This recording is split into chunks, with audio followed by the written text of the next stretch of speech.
Pembalap Ducati Lenovo, Francisco Bagnaia, memaksimalkan peluang juara dengan mengungguli Jorge Martin Prima Pramac pada kualifikasi MotoGP Valencia 2023. Francisco Bagnaia sukses merebut baris start terdepan meski memulai dari kualifikasi pertama pada sesi yang dihelat di sirkuit Ricardo Tormo, Valencia, Spanyol, Sabtu, tanggal 25 November tahun 2023. Setelah memuncaki kualifikasi 1 dengan memecahkan rekor waktu lap, Bagnaia mengamankan posisi kedua. Sang juara bertahan hanya kalah dari Maverick Vinales Aprilia, yang berhak atas raihan pole position usai menjadi yang tercepat pada kualifikasi MotoGP Valencia. Vinales menjadi pembalap tercepat dengan catatan waktu lap terbaik 1 menit 28,931 detik atau rekor waktu lap MotoGP yang baru di Valencia. Adapun Jorge Martin harus puas memulai balapan dari baris kedua usai menyelesaikan sesi kualifikasi di posisi ke-6. Bagnaia langsung memulai putaran pertama pada run yang ke-1 di sesi kualifikasi 1 alias Q1 MotoGP Valencia 2023. Percobaan pertama cukup baik, Bagnaia mencatatkan waktu lap 1 menit 29,690 detik dan menjadi yang tercepat untuk sementara. Bagnaia berhasil mempertajam catatan waktunya menjadi 1 menit 29,498 detik.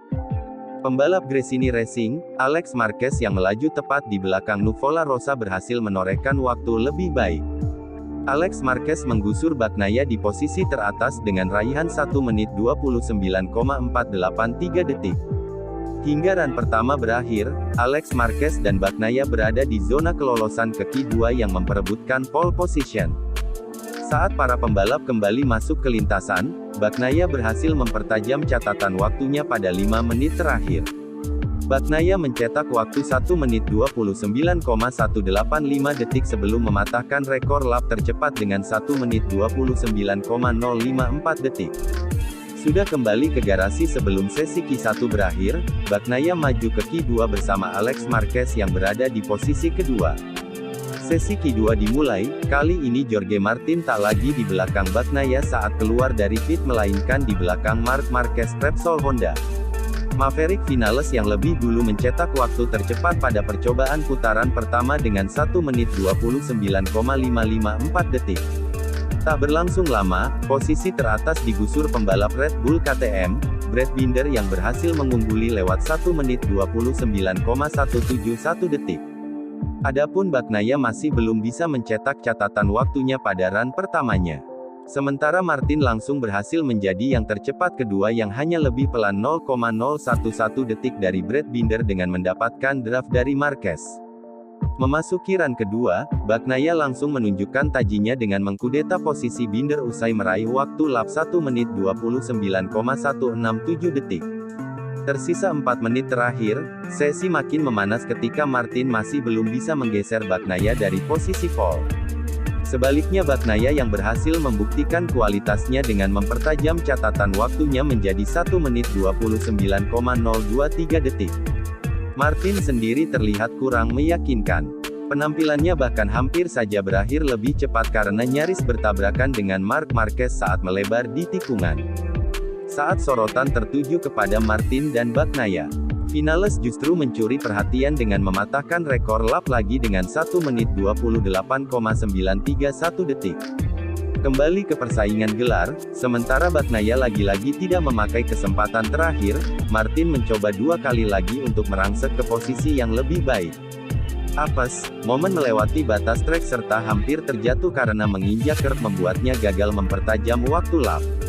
Martin harus rela memulai sprint dan balapan MotoGP Valencia 2023 di belakang Bagnaia.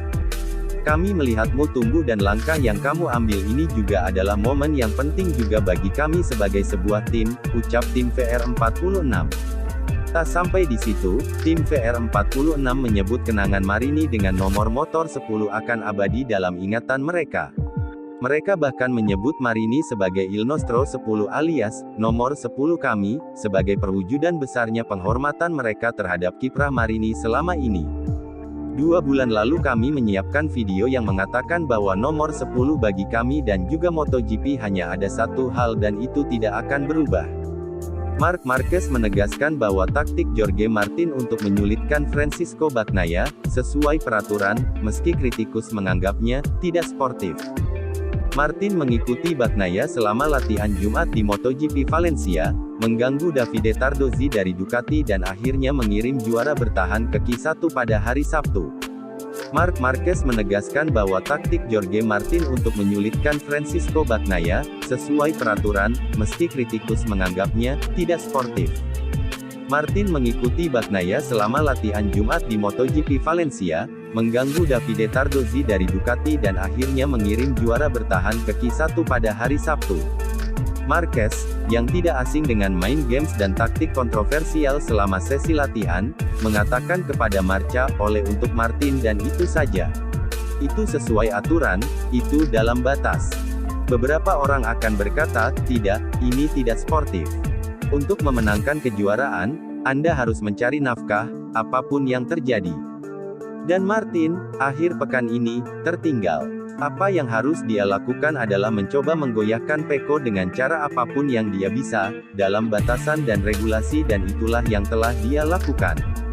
Dan itulah yang dia lakukan, atau mereka memberitahuku apa yang dia lakukan, karena aku belum melihatnya, tapi mereka memberitahuku ternyata bagus, dia mencapainya.